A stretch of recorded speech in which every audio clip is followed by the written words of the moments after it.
पहला सवाल है, dash is an institution set by the society to develop well balance personalities. कौन सा इदारा है जो सोसाइटी की तरफ से बनाया जाता है कि अच्छी शख्सियात बनाई जाएं, मुतवाज़िन शख्सियात बनाई जाएं। यानी एक पढ़ा लिखा सुलझा हुआ एक अच्छा इंसान जो है वो बनाया जाए, जो मुआशरे के अंदर फ्रूटफुल साबित हो और मुआशरे की नीड्स के अकॉर्डिंग ढल जाए। तो कम्युनिटी एज एन इंस्टीट्यूशन, क्या कम्युनिटी एक इदारा है? सोशल वर्क एक इदारा है? स्कूल ऑर्गेनाइजेशन एक इदारा है? ये स्कूल एक इदारा है? तो हम स्कूल ऑर्गेनाइजेशन नहीं बोलते होते स्कूल को, तो स्कूल एक इदारा है जो सोसाइटी बनाती है। और मकसद यही होता है कि लोगों को एक अच्छा तरबियत याफ्ता एक इंसान बनाया जाए। तो इसका आंसर जो होगा हमारे पास वो होगा स्कूल होगा।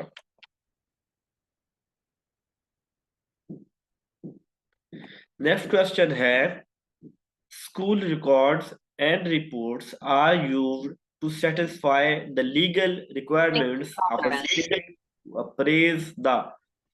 स्कूल का जो रिकॉर्ड है, जो रिपोर्ट्स हैं, ये सेटिस्फाई के लिए होती हैं कि जो जितनी लीगल रिक्वायरमेंट्स होती हैं हमारे पास, यानी कानूनी तौर पे या जो हमें कहीं डॉक्यूमेंट्स वगैरह दिखाने होते हैं, तो after state to appraise the.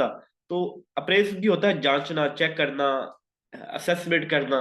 तो कौन इसकी इंस्ट्रक्शनल प्रोग्राम, क्या स्कूल के रिकॉर्ड के अंदर इंस्ट्रक्शनल जो प्रोग्राम है उसकी जांच पड़ताल होती है। स्कूल की एडमिनिस्ट्रेशन कैसी है, वहां पे फैकल्टी जो है वो कैसी है, उसकी जांच पड़ताल होती है। इंटरप्रिटेशंस ऑफ पॉलिसीज के वहां की पॉलिसी जो है उनकी भी वजाहत उसके अंदर उन डॉक्यूमेंट्स उन रिकॉर्ड्स के अंदर दरकार होती है। ये सभी ऑल ऑफ दीज होगा। जी बताइए जरा इसका आंसर, कि स्कूल का रिकॉर्ड और रिपोर्ट जो है use to satisfy the legal जो है रिक्वायरमेंट्स के लिए कौन कौन सी चीजें चेक की जाती है। जी सब खामोश हो गए हैं। ऑल ऑफ दीज है, ठीक है। जो स्कूल का रिकॉर्ड है ना, मतलब हमारे रिकॉर्ड में हम चीजें रखते हैं, जो हमारी रिपोर्ट्स होती हैं, तो उनके अंदर ये हमारी सारी चीजें शामिल होती हैं। चाहे वो हमारा हम कौन से कोर्सेज पढ़ा रहे हैं, कौन सी एडमिनिस्ट्रेशन है, पॉलिसीज क्या है, ये सारी चीजें स्कूल के रिकॉर्ड का हिस्सा होती हैं। और रिपोर्ट्स, रिपोर्ट से मुराद ये होता है कि जो चीजें हमने किसी के सामने प्रेजेंट करनी होती हैं, दिखानी होती है। The secondary school, secondary school हम बोलते हैं जहां पे 9वीं 10वीं क्लास होती है। Dash in a very conducive to the better and more systematic organisation of the school activities. क्या सेकेंडरी स्कूल के लिए जो है ना वो जरूरी है कि वहां पे प्रॉपर हर चीज बड़े सिस्टमेटिक तरीके के साथ अरेंज हो, हर एक्टिविटी स्कूल में बड़े एक तरीके के साथ करवाई जा रही हो, और एक अच्छा वहां पे कंडूसिव इन्वायरमेंट हो लर्निंग का। तो क्या चीज है जो इसके लिए जरूरी है? क्या लेजर जरूरी है? लेजर भी कैश बुक की तरह ही एक होता है जहाँ पे हमारा रिकॉर्ड्स वगैरह होते हैं। कैश बुक जरूरी है स्कूल के लिए एक अच्छे सिस्टमेटिक तरीके से चलाने के लिए, या जो कैलेंडर है वो जरूरी है? देखिए सवाल की स्टेटमेंट को समझे। बात हो रही है वेरी कंडूस, क्या कैश बुक जरूरी है स्कूल को? कैश बुक होगी तो स्कूल का जो है ना वो निजाम तालीम बड़ा अच्छी तरह चल रहा होगा। कैश बुक और लेजिन के अंदर तो हम इनकम, जो कमिंग इनकम और जो एक्सपेंडिचर्स होते हैं, जो हमारी इनपुट आउटपुट है, जो पैसा आ रहा है जा रहा है, वो हम लिख रहे होते हैं। जबकि हमें एक सिस्टमेटिक तरीके से एक इदारे को चलाने के लिए एक्टिविटी, हमें वहां पे स्कूल के कैलेंडर का होना जरूरी है। ठीक है, यानी प्रॉपर जैसे होता है फलां दिन छुट्टी होगी फलां टाइम से, यानी फलां टाइम से फलां टाइम क्लास होगी, ये होगा। तो एक कैलेंडर जो होता है ना, ये जरूरी होता है एक कंडूसिव इन्वायरमेंट के लिए, एक अच्छी तरह जो है ना उसको चलाने के लिए।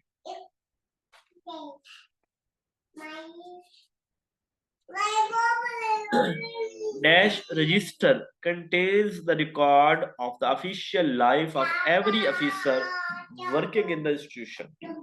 कौन सी चीज है जिसके अंदर एक जो वर्कर है, जो यानी कि शख्स है जो जॉब कर रहा है, और उसकी जिंदगी का तमाम रिकॉर्ड है। यानी फॉर एग्जाम्पल मैं 2017 के अंदर स्कूल टीचर भर्ती हुआ और मेरी एक सर्विस बुक बनी, ठीक है, उसके अंदर मेरा बायोडाटा, मेरी जॉब कहाँ से शुरू हुई, हर साल होने वाला मेरा इंक्रीमेंट, हर साल बजट के अंदर होने वाला इजाफा, मेरा कोई एमफिल अलाउंस, कुछ भी जो तनख्वाह जो होती है ना, वो उसके अंदर डिटेल लिखी जा रही होती है, कब कब क्या क्या किस लेटर नंबर के रेफरेंस से क्या इजाफा हुआ, वो सारी चीजें उसके अंदर मेंशन हो रही होती है। ये सर्विस बुक होती है। लोग होते हैं, जो लोग नॉन गजेटेड होते हैं, 1 स्केल से लेके 15 स्केल तक, वो अपनी सर्विस बुक को खुद मेंटेन करते हैं। और वो लोग जो 16 स्केल या अबव होते हैं, उनकी सर्विस बुक जो है वो अकाउंट ऑफिस मैनेज करता है। यानी जब आप में से कोई 17 स्केल या 16 स्केल अबव काम कर रहा हो, तो आप लोग जब भर्ती हुए होंगे, तो आपके दफ्तर के अंदर जिस अकाउंट ऑफिस में आपकी तनख्वाह लेनी है, वहां एक फाइल बनी होगी, और उस फाइल के अंदर जो है आपके तमाम डॉक्यूमेंट्स रख दिए जाते हैं, कंप्लीट रिकॉर्ड रखा जाता है। एक स्कूल कॉलेज वाले भी रखते हैं, उधर भी, और वो खुद मेंटेन करते हैं, ठीक है, उसको खुद मैनेज करते हैं। खैर हम इस झंझट से निकल जाते हैं। ये तो हमने जो है ना, जब स्कूल साइड पे थे ना, तो ये अकाउंट ऑफिस से ठप्पी लगवानी है साल के बाद, और जी इधर प्रमोशन डिप्टी ऑफिस से साइन करवाने हैं, एयू से साइन करवाने हैं, यानी बहुत से ऐसी चीजें थी जो नहीं होनी चाहिए थी। खैर, नॉन गजेटेड को जलील किया जाता है, तो हम लोग इस चीज से आजाद हैं। ना कोई सर्विस बुक संभालने की जरूरत है, ना किसी से साइन करवाने की जरूरत है। बस वो खुद ही एक दफा उनको जो चीजें रिक्वायर होंगी वो दे देंगे, अकाउंट ऑफिस वाले जाने और वो जाने, हमें उससे कोई गर्ज नहीं। लॉग बुक ये होती है, हमारे पास जब भी ऑफिसर जो मेरे ही डिपार्टमेंट का है, वो मेरे ही इदारे को विजिट करता है, और वहां पे जो चीजें वो देखता है, उसके बाद उसकी जो फीडबैक वो लिखता है, वो वो लॉग बुक के अंदर लिखता है, ठीक है। यानी लॉग बुक एक रजिस्टर टाइप किताब है, एक रजिस्टर है, जो स्कूलों के अंदर मौजूद होता है, कॉलेजों के अंदर, हर इदारे के अंदर मौजूद होता है। जब उसी ही इदारे का शख्स, कोई अफसर, यानी मैं कॉलेज साइड पे कहूँ तो मेरा डिप्टी डीओ आता है, सॉरी डिप्टी डीओ कह रहा हूँ, डायरेक्टर कॉलेजेस आता, डिप्टी डायरेक्टर कॉलेजेस आता है, डायरेक्टर कॉलेजेस आता है, डीपीआई कॉलेज में आता है। अब ये जो लोग आएंगे जो मेरे ही इदारे के हैं, सेक्रेटरी हायर एजुकेशन आ गया है, अब वो आके कॉलेज के अंदर जब अपने फीडबैक, अपने तासुरात लिखेंगे कि मैंने यहाँ पे क्या देखा, क्या चीजें बेहतर थी, क्या चीजें बेहतर होने की जरूरत है, वो वहां पे अपने तासुरात लिख रहा होता है, वो लॉग बुक होती है। और अगर कोई डिपार्टमेंट के अलावा आता है अफसर, फॉर एग्जाम्पल मेरे कॉलेज में आ गया दूसरा असिस्टेंट कमिश्नर आ गया है, डिप्टी कमिश्नर आ गया है, कोई और इदारे का कोई अफसर आ गया है, तो उसके ना वो विजिटिंग बुक होती है। वो विजिटिंग बुक के अंदर अपने तासुरात लिखेंगे कि मैंने इस इदारे का विजिट किया और वहां पे ये चीजें थी, वो मतलब वो अपने विजिटिंग बुक होती है। जो हमारी लॉग बुक है, ये एक डिपार्टमेंटल रिकॉर्ड का हिस्सा होती है, ठीक है। इसकी बुनियाद पे इंक्वायरी हो सकती है कि आपकी लॉग बुक पिछली दफा भी गलत लिखी गई थी, अब भी गलत लिखी गई है, यानी इसकी बुनियाद पे इंक्वायरी हो सकती है, जबकि विजिटिंग बुक की इतनी ज्यादा अहमियत नहीं है। क्लियर हो गया जी? अच्छा, ये service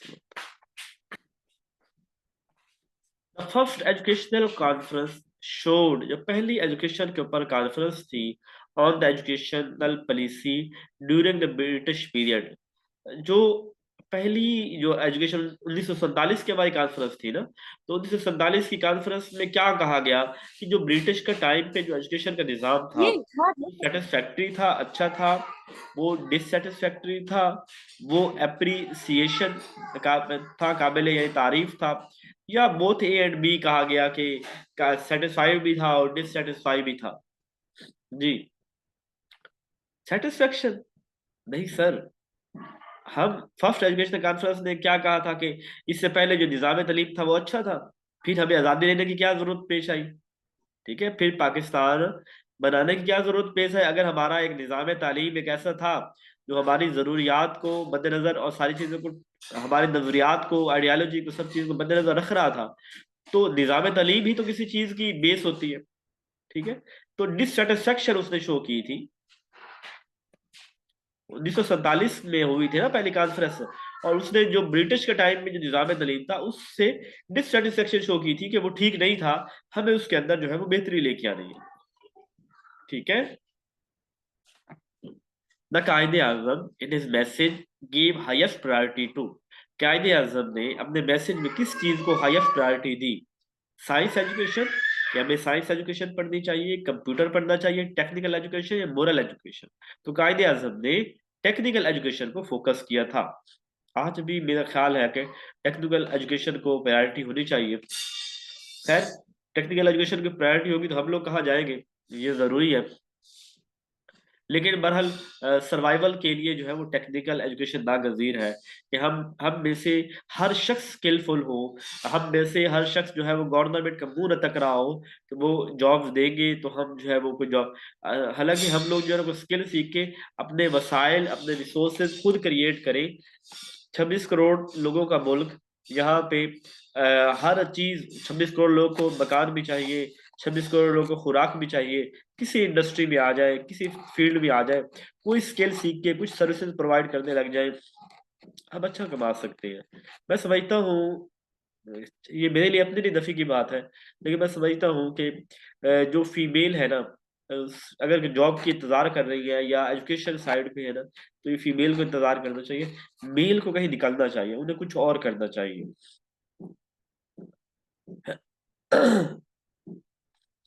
The 6 year national plan of education development was scheduled for the period of 6 साल जो मंसूबे थे। पहले तो देखिए 5 साल मंसूबे शुरू हुए थे 1955 से लेके 60 तक, जो 8 5 साल मंसूबे थे।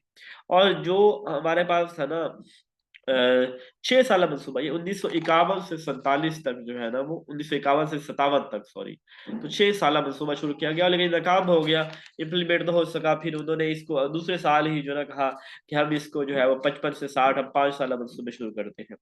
ये ऑन द रिकॉर्ड चीजें हैं कि जब हम 5 साल मंसूबों के तहत चल रहे थे, तो उस सूरत के अंदर पाकिस्तान तरक्की कर रहा था, हर फील्ड में तरक्की कर रहा था। जो हमने, क्योंकि हमें पता था गवर्नमेंट तब्दील हो जाए, लेकिन हमारे अगले 5 साल के ये गोल है, हमने इन चीजों के ऊपर फोकस कर दिया। अब हमारा कोई गोल नहीं है इस वक्त मौजूदा, इस वक्त मौजूदा हुकूमत का गोल ये है कि वो अपनी हुकूमत को प्रोलॉन्ग करे। एक हुकूमत अपनी अपोजिशन को ये समझती है कि वो आएगी तो मुझे कत्ल कर देगी, मुझे जेलों में डाल देगी।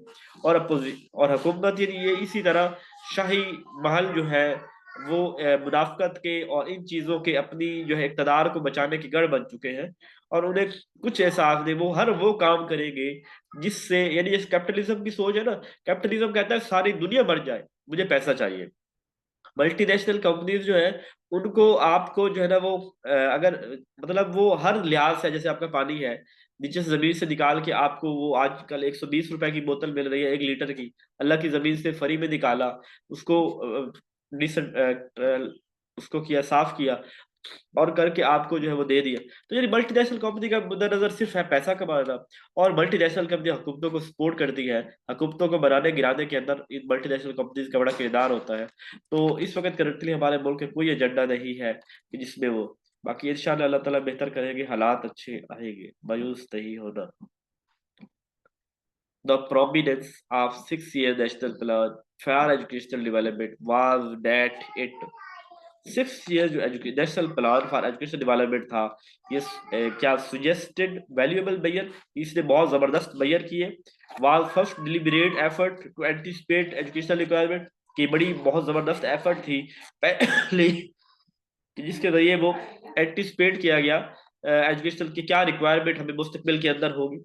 रिकमेंडेड बैयर्स, उसने कुछ बैयर रिकमेंड किए, लेकिन ये कोई अचीव ना हो सका। वह सक्सेसफुली इम्प्लीमेंटेड, क्या इसको जो है वो सक्सेसफुली इम्प्लीमेंट किया गया? जी,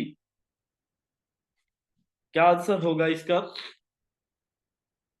तो रिकमेंडेड बैयर्स के, उन्होंने बैयर्स को रिकमेंड किया, लेकिन कोई बैयर्स जो है अचीव नहीं हुआ था, क्योंकि 6 साल मंसूबा जो है ये दूसरे तीसरे साल ही ये जो है वो नाकाम हो गया था। और इसको जो है ना यानी इसका कुछ भी अचीव नहीं हुआ था, और ये कैंसिल कर दिया गया था, और इसकी जगह पे फिर दोबारा 5 साल मंसूबा जो है वो पेश किया गया था। In the first 5 year plan, a maximum allocation was made for the stage of, पहले 5 साल जो प्लान था उसके अंदर सबसे ज्यादा किस स्टेज को अहमियत दी गई? कौन प्राइमरी लेवल पे ज्यादा फोकस किया गया, सेकेंडरी, हायर सेकेंडरी या टीचर ट्रेनिंग पे? जी शुरू में जो है वो पहले प्राइमरी लेवल पे फोकस किया गया कि हर शख्स कम अगर इतना पढ़ा लिखा तो हो कि वो कुछ छोटी सी तहरीर जो है वो पढ़ सके। तो हमें यहाँ पे जो है वो लिटरेट लोग बनाने हैं। In the type of school administration, improvement of total teaching learning take place। तो आजकल हमारे जो स्कूल है इसके जो एडमिनिस्ट्रेशन है वो कैसी एडमिनिस्ट्रेशन है जो जिसकी वजह हमारी जो है वो टीचिंग लर्निंग बेहतर हो सकती है? क्या आजकल हमारे स्कूल में डेमोक्रेटिक है, ऑटोक्रेटिक है, अनडेमोक्रेटिक है या आल है? तो आजकल हमारे इदारों के अंदर जो है वो डेमोक्रेटिक लीडरशिप को अहमियत दी जाती है। ठीक है, डेमोक्रेटिक प्रैक्टिसेस को जो है वो अहमियत दी जाती है। In democratic school administration the scope is, जो डेमोक्रेटिक एडमिनिस्ट्रेशन होगी वहां स्कोप लिमिटेड होगा। पीपल फोकस, बच्चों को ज्यादा फोकस किया जाएगा। नेगेटिव होगा जो बच्चों को फोकस, जिन डेमोक्रेटिक जो पर्पज है उसका ये है बच्चों को फोकस करना, बच्चों की जरूरत को मद्देनजर रखना। The characteristics of a good school management, अच्छी स्कूल मैनेजमेंट कौन सी होगी?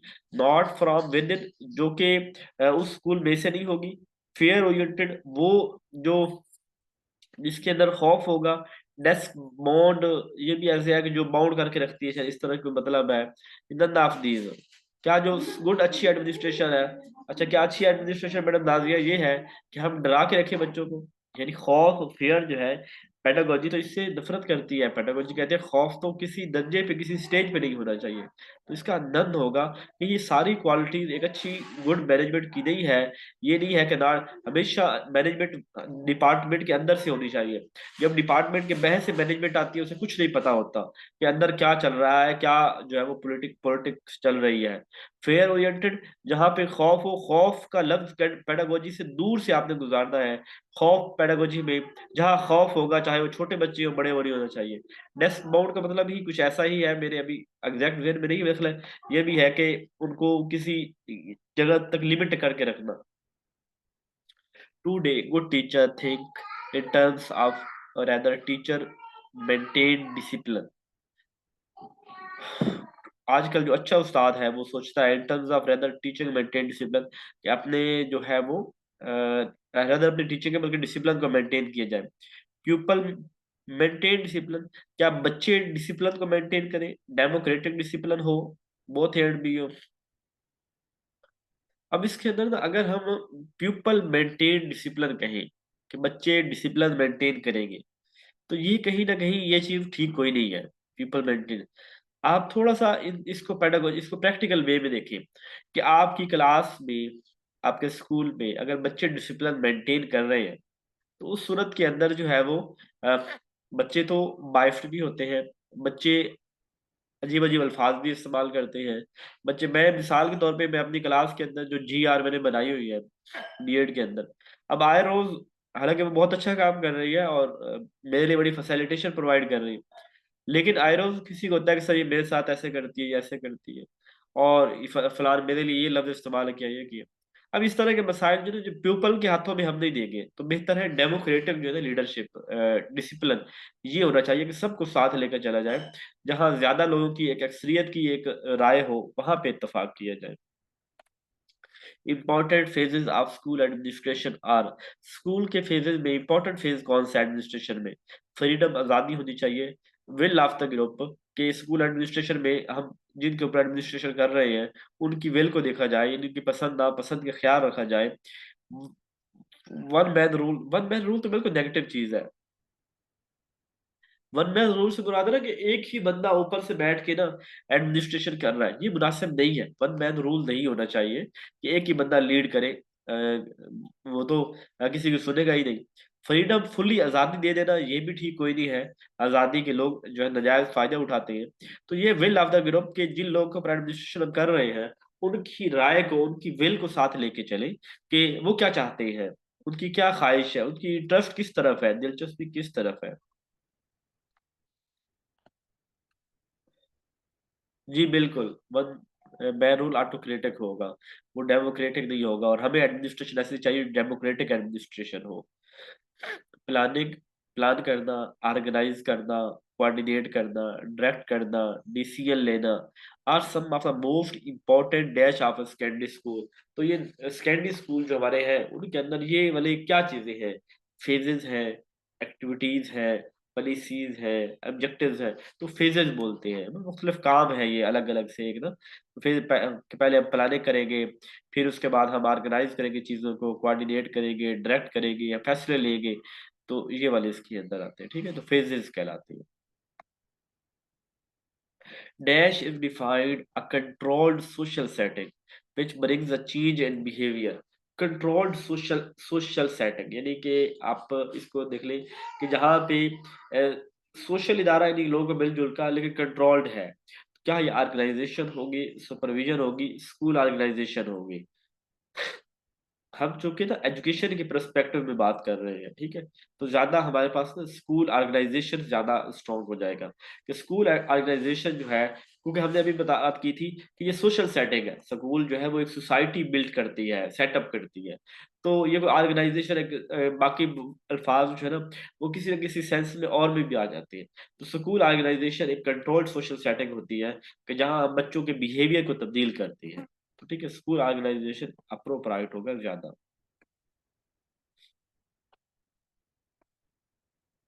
In a school program includes creating, programming and plan for operation। ठीक है। स्कूल प्रोग्राम में क्या होता है, क्रिएट करना, प्रोग्राम करना और प्लान करना। ये किससे काम होता है, मैनेजमेंट का, सुपरविजन का, कॉपरेशन का या प्लानिंग का। क्रिएट करना, प्रोग्रामिंग करना और प्लान करना। जो ऑपरेशन, ऑपरेशन का लफ्ज इस्तेमाल है, ये कीवर्ड ज्यादा ऑपरेशन है। ऑपरेशन का मतलब क्या होता है, जो काम हमारा चल रहा है, जो चीजें चल रही है। तो ये मैनेजमेंट होगा ऑपरेशन को, यानी जो जो चीजें तसलसल अभी चल रही है उनको एग्जीक्यूट करना, ये मैनेजमेंट का काम होता है। तो जो हमारा मैनेजमेंट आंसर होगा। Dash is the basic management function in the organising and controlling of the head headmaster headmistress। Dash is the basic management function. कौन सा बेसिक मैनेजमेंट फंक्शन है, सबसे पहला मैनेजमेंट फंक्शन क्या आएगा।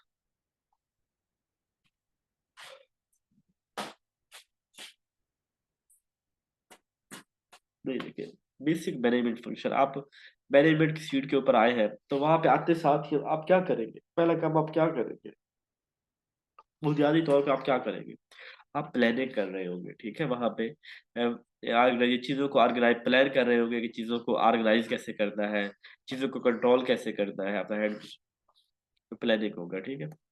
बाबा जी बेटा।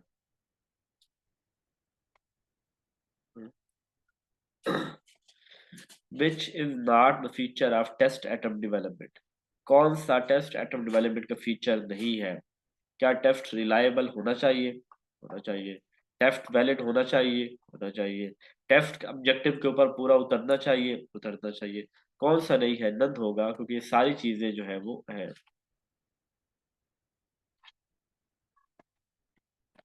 The position of head teacher in is in the school council. जो स्कूल की काउंसिल है, जो 2000 के अंदर बनाई गई, जहाँ पे वो 17 करीब मेंबर होते हैं और वो मिलजुल के स्कूल के बजट को और स्कूल की सारी चीजों को प्लान कर रहे होते हैं। तो उसके अंदर जो हेड टीचर होता है, इसका क्या किरदार होता है उनके अंदर, उस स्कूल काउंसिल के अंदर। हेड टीचर एक चेयर पर्सन के तौर पे, सरबराह किसके पास होती है, हेड टीचर के पास होती है। वो सारी काउंसिल को लीड कर रहा होता है। In the school council general member can be, जो स्कूल काउंसिल के मेंबर होते हैं जिसके अंदर कोई कुछ स्कूल साइड के होते हैं, टीचर्स हो गए, कुछ बैर के हो गए। जो बैर के मेंबर होते हैं, क्या उसमें रिटायर्ड टीचर हो सकते हैं, क्या मीडिया के लोग हो सकते हैं, क्या पॉलिटिकल पर्सन हो सकते हैं, ये सारे हो सकते हैं, ठीक है। स्कूल काउंसिल है, इसके अंदर सारे मेंबर्स जो है वो शामिल हो सकते हैं, कोई भी हो। Contingency grant includes bill. Contingency का मतलब होता है एक तो वो जो जरूरी हो और वो जो वक्ती हो, ठीक है। तो जरूरी भी है और उसी वक्त उनकी जो है ना वो चाहिए होते हैं। तो कंटिजेंसी ग्रांट के अंदर हमारे जितने बिल्स आते हैं, इम्पेरेटिव जो चीजें होती है, टेलीफोन का बिल, इलेक्ट्रिसिटी का बिल, गैस का बिल, ये बर्फ हो गया, सर्दी में कोयला हो गया, ठीक है। मतलब सर्दी में हमें कोयला चाहिए, अब कंटीजेंसी हम वो कहते हैं चीजें जो जरूरी हो, ठीक है। कंटीजेंसी जो हमारे पास जरूरी चीजें हो उन्हें हम कह रहे होते हैं। तो सर्दी में कोयला हो गया, गर्मी में बर्फ हो गई, इससे एक ऐसी नेसेसिटी जो स्टॉक में भी नहीं रह सकती और वो उन चीजों को फौरी तौर पे करना जरूरी होता है, तो एक कंटीजेंसी ग्रांट जो है ऑल ऑफ दीज इसके अंदर आ जाएगा। Dropout is dash proportional to enrolment. Dropout ज्यादा होगा तो इनरोलमेंट क्या होगी, कम होगी। ऐसे ड्रॉप आउट बच्चे ज्यादा छोड़ रहे हैं तो इनरोलमेंट भी कम हो रही है। इनरोलमेंट ज्यादा होगी तो ड्रॉप आउट कम होगा, यानी ज्यादा लोग हैं, तो क्या हो जाएगा, इनवर्सली प्रोपोर्शनल होगा। सर अश्विन साहब साइंस का सवाल है। एक चीज के बढ़ जाने से दूसरी कम हो रही है, एक के कम होने से दूसरी बढ़ रही है। इनवर्सली ड्रॉप आउट ज्यादा है, अगर ड्रॉप आउट इज जो है वो अगर ज्यादा है तो उस सूरत में इनरोलमेंट कम होगी ना हमारी, कि लोग ज्यादा छोड़ ही जा रहे हैं, तो मतलब एक बच्चे कम है यहाँ पे, इनवर्सली प्रोपोर्शनल होगा। If a student doesn't pay any respect to you then you will. अगर स्टूडेंट मुझे इज्जत नहीं कर रहा, मैं क्या करूँ, उसको इग्नोर करूँ, छोड़ यार, नहीं करता ना करे। पुनिशर, उसको पकड़ के कूट दो। अवार्ड लेस मार्क्स, उसको कम नंबर दो। टॉक हिज पेरेंट्स, उसके पेरेंट्स से बात करना मुनासिब है कि आपका बच्चा बहुत रॉडी है, अदब नहीं करता, क्या वजह है। लेकिन आजकल हम क्या करते हैं, हम उसके नंबर कम लगाते हैं और उसको पकड़ के उसकी तबीयत साफ कर देती है, जिसकी ऐसी की तैसी। The syllabus is described as, syllabus को क्या कहते हैं, यानी summary of topics, main chapter, detail of chapter, few chapter. Summary से मुराद ये होता है कि किसी चीज की जो टॉपिक की सॉरी सिलेबस की जो आउटलाइन होती है ना उसे समरी बोलती है, ठीक है, समरी ऑफ टॉपिक बोलते हैं। कौन कौन सा टॉपिक हमने जो है वो पढ़ना है।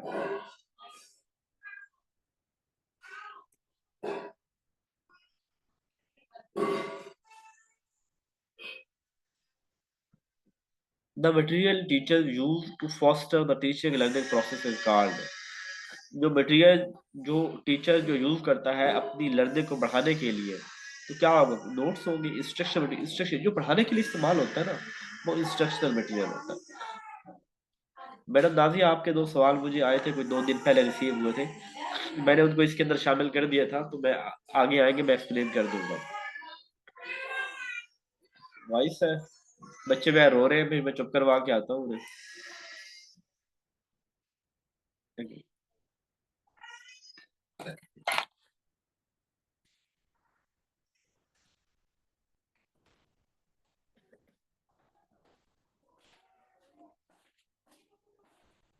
मैडम चुप करो, आवाज किसकी आ रही है, आवाज में है।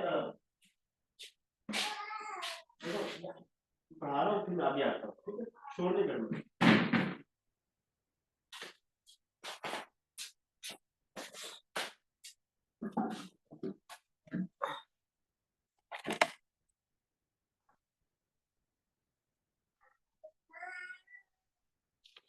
अच्छा, the process The process involves the manipulation of symbols that represent images of objects not present to the senses and complex concepts are called। आपको इम्तिहान देने गए हैं तो वहां पर आपको पिक्चर्स दी गई हैं और सिंबल की सूरत के अंदर हैं, और वो जो है ना वो प्रॉपर एक्सप्लेन नहीं है। अब आपने उनको उन कम्प्लेक्स पिक्चर्स को एक्सप्लेन करना, इसका ताल्लुक किस चीज के साथ है, लर्निंग के साथ है, डी कोडिंग, रीडिंग या थिंकिंग के साथ है। तो थिंकिंग के साथ है, ठीक है ना। यानी कंसेप्ट की बात आ जाए ना तो दिमाग के साथ ताल्लुक होता है। तो कम्प्लेक्स कंसेप्ट जो है ना वो आपने उन पिक्चर्स के जरिए अंडरस्टैंड करना है, तो यानी इसका मतलब है कि आप उसके अंदर जो है वो सोचेंगे, आप थिंकिंग का इस्तेमाल करेंगे।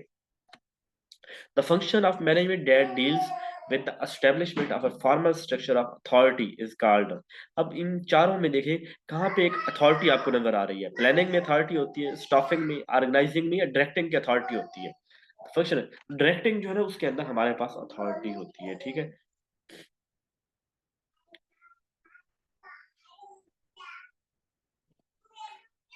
टॉप मैनेजमेंट वर्क्स ऑन, जो अच्छी जो टॉप की मैनेजमेंट होती है ये वर्क करती है स्ट्रेटेजिक प्लान के ऊपर, बजटिंग के ऊपर, कोऑर्डिनेशन के ऊपर। तो जो टॉप मैनेजमेंट होती है ना, नहीं सर, टॉप मैनेजमेंट को हम ज्यादा काउंट करेंगे कि जो हमारे पास एक वर्ड आता है ना स्ट्रेटेजिक प्लान, ये टॉप मैनेजमेंट के अंदर आता है। ये सारी जो स्ट्रेटेजी बनाई जा रही है, सब कुछ जो किया जा रहा है वो टॉप मैनेजमेंट के अंदर किया जा रहा है।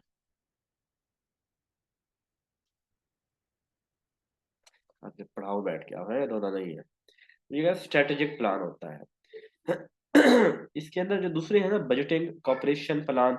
अब टॉप मैनेजमेंट के ये प्लानिंग तो कॉपरेशन करना, ये कोई टॉप मैनेजमेंट का कीवर्ड नहीं है कॉपरेशन वाला, ठीक है। ये तो लोअर मैनेजमेंट का है, एक दूसरे के साथ जो है वो कॉपरेट करना। तो स्ट्रेटेजिक प्लान जो है ना वो होगा। उसके बाद है the communication process is made up of various components which are the following is the actual product for the source. Communication जो है ना वो उसमें अंदर बहुत सी चीजें होती हैं, बहुत से कंपोनेंट्स होते हैं, ऐसे इनपुट, आउटपुट, फीडबैक, चैनल, सारी चीजें।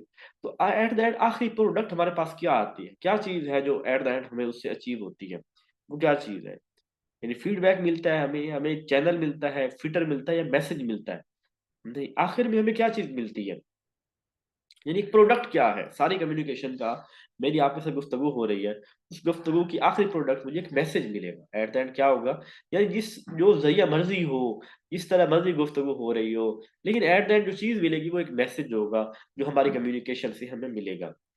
इन lesson planning the covering sheet provide information about.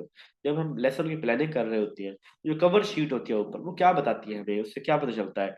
Introduction में चलता है टारगेट क्या है हमारा, बैकग्राउंड क्या है, प्रेजेंटेशन जो है वो क्या है। तो हमारे पास जब लेसन प्लानिंग करते हैं तो जो कवरिंग शीट होती है वो हमें इंट्रोडक्शन बताती है किसी चीज का, क्या बताती है, introduction. A good presentation must have, जो अच्छी प्रेजेंटेशन है उसके अंदर क्या चीज होनी चाहिए, एक्सप्लेनेशन होनी चाहिए, इंटरेस्टिंग होनी चाहिए, एग्जाम्पल होनी चाहिए, सीक्वेंस होनी चाहिए। जो अच्छी प्रेजेंटेशन है ना हमारे पास, वो उसकी वो एक्सप्लेनेशन होनी चाहिए, ठीक है। देखिए आप प्रेजेंटेशन आपने बनाई, आपने तो अगर आपने उसको एक्सप्लेनेशन नहीं है, यानी कि जिस टॉपिक के ऊपर आपने वजाहत कर दी है आपने वो नहीं की, तो वो ये अ, तलहा है, ये यही तो होता है ना पेडागोजी जो है ना, उसके अंदर जो है वो अ, चारों डिस्ट्रैक्टर सम टाइम हमें कंफ्यूज कर रहे होते हैं, चारों ही ठीक लग रहे होते हैं, किसी एक की तरह जो है ना वो हमने जो है वो चलना होता है। एक्सप्लेनेशन जो है ना ये इसका आएगा कि अच्छी प्रेजेंटेशन में, हाँ इंटरेस्टिंग होनी चाहिए, बहुत जरूरी कीवर्ड है। एग्जाम्पल भी होनी चाहिए, प्रॉपर अच्छी सीक्वेंस भी होनी चाहिए, लेकिन असल चीज है अगर एक्सप्लेनेशन नहीं होगी ना तो वो एक अच्छी प्रेजेंटेशन नहीं होगी। What does CES stand for. CES तो कहते हैं कि हमारे स्कूल सीईएस है, चाइल्ड फ्रेंडली स्कूल है, यानी बच्चों के साथ हम जो है वो मिलजुल के चलते हैं, उनकी ख्वाहिश तवक्कुआत को मद्देनजर रखते हैं, तो चाइल्ड फ्रेंडली स्कूल है। Dash is the most important agent in creating an effective and inclusive classroom। कौन सी चीज जो है ना, कौन इंपॉर्टेंट है क्लासरूम के लिए, एजो इंपॉर्टेंट है, डीयू इंपॉर्टेंट है, स्टूडेंट, टीचर, टीचर इंपॉर्टेंट है, यानी क्लास का एक अफेक्टिव और इंक्लूसिव जो इन्वायरमेंट क्रिएट करना है, वो काम किसका है, वो टीचर का काम है, टीचर ये काम करेगा। The seating arrangement is a part of, seating arrangement किसका पार्ट है, physical environment, social environment, psychological environment, intellectual environment. देखिए जो हमारे पास क्लास है, क्लास के अंदर जो सीटिंग अरेंजमेंट हो रही है, यानी क्लास में जो जो फिजिकल, इसका अनुसार फिजिकल इन्वायरमेंट है, फिजिकल इन्वायरमेंट से मुराद है कि जहाँ आपकी क्लासरूम के अंदर सीटिंग अरेंजमेंट हो गई, लाइट्स हो गई, मतलब सारी अरेंजमेंट जो है वो उनके अंदर होना, तो वो जो है वो सीटिंग अरेंजमेंट के अंदर आएगा, ठीक है। फिजिकल एनवायरनमेंट के अंदर आएगा, जो चीजें जाहिरी है तो जिन चीजों को, तो वो हम कहेंगे। साइकोलॉजिकल इन्वायरमेंट तो ये है कि बच्चों के साथ वो ट्रीट और इंडिविजुअल डिफरेंसेस का ख्याल रख के करना, वो चीजें उसके अंदर आ सकती है। डैश स्टेट इंश्योर, इंस्ट्रक्शनल होता है जहाँ पे हम जो है ना वो पढ़ाते हैं, मतलब जो पढ़ाने के जिसके ताल्लुक हमारे पढ़ाने के साथ है, ठीक है, इंस्ट्रक्शनल वो होगा। अच्छा हमारे पास ना मिलीनियम डेवलपमेंट गोल और जो है वो सस्टेनेबल डेवलपमेंट गोल थे। तो सस्टेनेबल डेवलपमेंट जो गोल थे ना उसके अंदर चौथा गोल था वो क्वालिटी एजुकेशन की बात करता है, तो SDG 4 होगा। मिलीनियम डेवलपमेंट गोल के अंदर यूनिवर्सल प्राइमरी एजुकेशन वो 2 था। दूसरे नंबर पे था वो MD millennium development goal MDG, तो MDG 2 था। जी it is impractical to break real objects to the classroom. ये बड़ा मुश्किल है कि क्लास के अंदर रियल ऑब्जेक्ट्स लेके आए जाए। लेकिन सपोज एक टीचर है, वो एक थ्री डिमेंशनल एक चीज बनवाता है, विजुअल बनाता है, जिसके अंदर वो उस चीज की हर तरफ नजर आ रही है। तो ये वाली चीज क्या होगी? कार्टून होगी, ग्राफ चार्ट, मॉडल होगी। मॉडल हो गए जैसे बिल्कुल उसी तरह की एक छवि सी बनाई होती है छोटी सी। तो ये जो मॉडल होते हैं उसे हम क्या बोलते हैं? ये the most important function of a teacher. Teacher का सबसे इंपॉर्टेंट फंक्शन क्या है? टीचर की guide to the people growth, के बच्चे की जो ग्रोथ है उसको फोकस करे टीचर, उसको गाइड करे कि उसकी ग्रोथ के अंदर कहीं रुकावट बने। टीचर का काम क्लास के अंदर डिसिप्लिन को मेंटेन करना है। इम्पार्ट सब्जेक्ट मैटर्स, के टीचर का काम जो है वो सब्जेक्ट को सब्जेक्ट पढ़ाना है या उनको रेमेडियल हेल्प करना है। देखिए आप लोग थोड़ा ठीक नहीं बता रहे। जो रेमेडियल हेल्प होता नहीं तो होता है कि जब बच्चे को कोई मसला आया ना, कोई चीज नहीं आती तो वो आके पूछ ले। टीचर का सिर्फ यही काम नहीं है। ये पार्ट सब्जेक्ट मैटर, टीचर्स को जो है वो सब्जेक्ट का पढ़ाना ही असल काम नहीं है टीचर के। डिसिप्लिन मेंटेन, बल्कि असल चीज ये है कि एक टीचर जो है वो छोटे बच्चे की ग्रोथ को मद्देनजर रखे कि इस बच्चे को जो है ना वो कैसे इसकी ये होलिस्टिक ग्रोथ के अंदर होलिस्टिक हम एक बात कर रहे होती है। बच्चे की होलिस्टिक डेवलपमेंट हो रही हो, physical, social, emotional, cognitive, intellectual, हर तरह की जो बच्चे की ग्रोथ है उसको टीचर जो है वो एड्रेस कर रहा हो। तो ये जो है ना ये टीचर का ज्यादा जो फंक्शन रहेगा। ठीक है। The least required duty of a teacher is holistic, बोलते हैं ओवरऑल, ओवरऑल हर लिहाज से होलिस्टिक, हर लिहाज से। और जिसके अंदर हम छह तरह की बात करते हैं डेवलपमेंट की। मॉरल डेवलपमेंट भी हो जाता है, कॉग्निटिव, इमोशनल, सोशल, इस तरह की इमोशनल, हर तरह की डेवलपमेंट की बात करते हैं। अच्छा, least required duty of a teacher, सबसे कम टीचर की ड्यूटी क्या है? Visiting home of the people, कि अपने शागिर्दों के घरों के अंदर चक्कर लगाए। खैर नहीं होना चाहिए। डिसिप्लिन पीपल, के बच्चों को डिसिप्लिन करना, कीपिंग रिकॉर्ड ऑफ बच्चों का रिकॉर्ड रखना, प्लानिंग कोर्स रिकॉर्ड करना। तो सबसे कम अहमियत वाली चीज ये है कि उस्ताद को बच्चों के घरों में नहीं जाना चाहिए, नहीं तो उस्ताद की नीयत खराब हो जाएगी।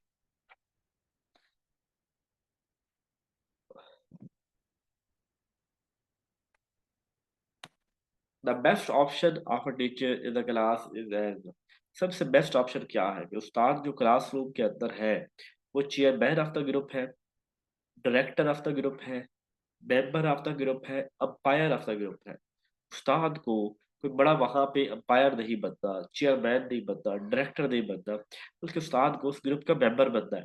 उस्ताद के अंदर अगर वो चेयरमैन बनेगा, अंपायर बनेगा, एक अथॉरिटी वाला बंदा बनेगा, तो वो फिर अथॉरिटेटिव के अंदर तो लड़ने नहीं होती, बल्कि वो मेंबर ऑफ द ग्रुप बने। मिलजुल के सीखना है हमने, मिलजुल के करना